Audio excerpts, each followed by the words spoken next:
नमस्कार, हरी भूमि news bulletin में आपका स्वागत है। सबसे पहले नजर डालते हैं आज की प्रमुख हेडलाइंस पर। पीएम मोदी के विमान पर हमला करने की धमकी। भारत में बिना वीजा पासपोर्ट एंट्री पर सख्त नियम बनेंगे। नया आयकर बिल आज हो सकता है संसद में पेश। सुप्रीम कोर्ट ने केंद्र से जताई सख्त नाराजगी।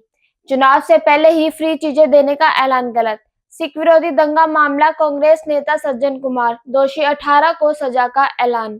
अरब सागर से नमीयुक्त हवाएं आनी बंद, अब नहीं लौटेगा सर्दी का सितम। अब खबर विस्तार से। पीएम मोदी के विमान पर हमला करने की धमकी। मुंबई पुलिस को कॉल आया, फोन करने वाला दिमागी रूप से कमजोर। प्रधानमंत्री नरेंद्र मोदी के विमान पर अटैक की धमकी मिली है। 11 फरवरी को मुंबई पुलिस कंट्रोल रूम से एक कॉल आई, जिसमें चेतावनी दी गई कि आतंकवादी प्रधानमंत्री मोदी के विमान पर हमला कर सकते हैं। मुंबई पुलिस ने इस बारे में सभी सुरक्षा एजेंसियों को अलर्ट कर दिया था। हालांकि बुधवार को पुलिस ने चैम्बूर इलाके से एक शख्स को गिरफ्तार किया। पुलिस द्वारा पकड़ा गया शख्स मानसिक रूप से रोगी है। पिछले 4 महीने में प्रधानमंत्री नरेंद्र मोदी को जान से मारने की धमकी का ये दूसरा मामला है। इससे पहले नवंबर 2024 में मुंबई पुलिस के कंट्रोल रूम में धमकी भरा फोन आया था। मामले में पुलिस ने एक 34 साल की महिला को हिरासत में लिया था। पूछताछ में पता चला था कि महिला मानसिक रूप से अस्थिर है। उसने शरारत में फोन किया था। महिला का कोई क्रिमिनल रिकॉर्ड भी नहीं था। भारत में बिना वीजा पासपोर्ट एंट्री पर सख्त नियम बनेंगे। भारत में बिना वीजा पासपोर्ट एंट्री पर केंद्र सरकार सख्त कानून लाने जा रही है। अगर कोई विदेशी नागरिक वैध पासपोर्ट या वीजा के बिना भारत में प्रवेश करता है तो उसे 5 साल तक जेल और 5 लाख रुपए तक का जुर्माना हो सकता है। अगर कोई विदेशी फर्जी डॉक्यूमेंट के साथ भारत में प्रवेश करता है तो उसे यहाँ से निकाला जा सकता है। इसके अलावा 2 साल की जेल हो सकती है, जिसे 7 साल तक बढ़ाया जा सकता है। वहीं 1 लाख रुपए से 10 लाख रुपए तक का जुर्माना लगाया जा सकता है। ये नियम इमिग्रेशन और फॉरेनर एक्ट 2025 के तहत है, जिसे सरकार संसद के बजट सत्र में पेश करेगी। इसका मकसद इमिग्रेशन और फॉरेनर से संबंधित सब्जेक्ट पर बने 4 अलग नियम को एक करना है।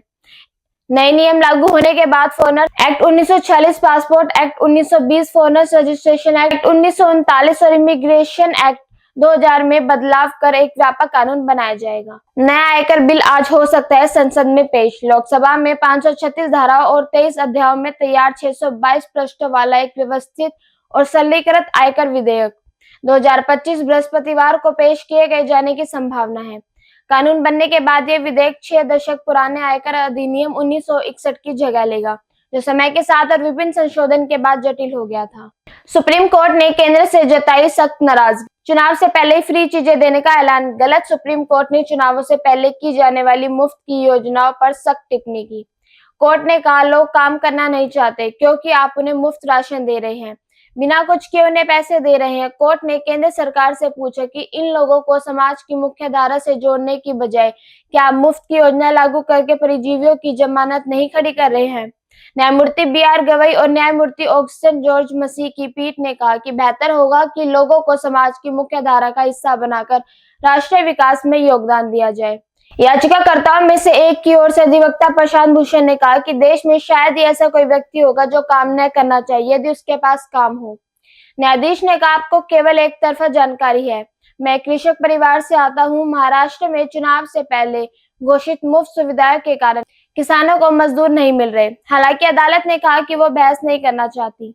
सिख विरोधी दंगा मामला, कांग्रेस नेता सज्जन कुमार दोषी, 18 को सजा का ऐलान। सिख विरोधी दंगा मामले में कांग्रेस नेता सज्जन कुमार को दिल्ली की राउज एवेन्यू कोर्ट ने दोषी करार दिया है। अब इस मामले में 18 फरवरी को सजा का ऐलान किया जाएगा।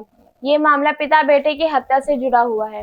वे उम्र कैद की सजा काट रहे हैं। भीड़ का नेतृत्व सज्जन कुमार ने किया था, जो उस समय भारी दिल्ली लोकसभा सीट का प्रतिनिधित्व कर रहे थे।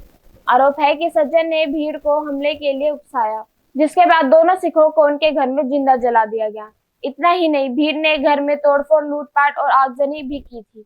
इस घटना से संबंधित FIR उत्तरी दिल्ली के सरस्वती विहार थाने में दर्ज की गई, जो शिकायतकर्ताओं द्वारा रंगनाथ मिश्रा आयोग के समक्ष दिए गए हल्फनामे के आधार पर दर्ज की गई थी। अरब सागर से नमीयुक्त हवाएं आनी बंद, अब नहीं लौटेगी सर्दी का सितम। सर्दी के बाद बसंत ऋतु शुरू होती थी तो ठंडी हवाओं का दौर आता था। इस बार इसके विपरीत सर्दी के बाद सीधा गर्मी का एहसास हो रहा है। इस बार पहाड़ों पर भी बर्फबारी कम हुई है। यही वजह है कि मैदानी भाग गर्म होने लगे हैं। 15 वर्षों में पहली बार है फरवरी के दूसरे सप्ताह में ही तापमान 26 डिग्री सेल्सियस को पार कर गया, जबकि रात का तापमान भी 10 डिग्री के आसपास चल रहा है। इस तरह दिन और रात के तापमान में 16 डिग्री का अंतर आ गया है, जो गेहूं अन्य फसलों के साथ साथ मनुष्य के लिए भी अनुकूल नहीं है। यही वजह है कि इस समय वायरल बुखार, खांसी, जुकाम के मरीजों की तादाद में काफी वृद्धि हुई है। ठंडी हवाएं चलने से लोगों के गले में दिक्कत, शरीर में दर्द, बुखार की दिक्कत हो रही है। ऐसे में सावधानी बरतनी जरूरी है। इस बार ठंड 15 दिन पहले ही खत्म होती नजर आ रही है। विंड पैटर्न वेस्टर्न डिस्टर्बेंस की रफ्तार को सपोर्ट नहीं कर रहा है। हरियाणा कृषि विश्वविद्यालय के कृषि मौसम के विभाग के विभागाध्यक्ष डॉक्टर मदन खीजो ने बताया कि प्रदेश में पश्चिमी विक्षोभ के आंशिक प्रभाव से 14 फरवरी से 16 फरवरी के दौरान बीच बीच में हवाओं में बदलाव आने से आंशिक बादलावी रहेगी और 16 फरवरी को कुछ स्थानों पर बूंदाबांदी हो सकती है। ऐसी खबरों से जुड़े रहने के लिए देखते रहिए हरिभूमि टीवी और अधिक विस्तार से जाने तो हरिभूमि अखबार पढ़िए।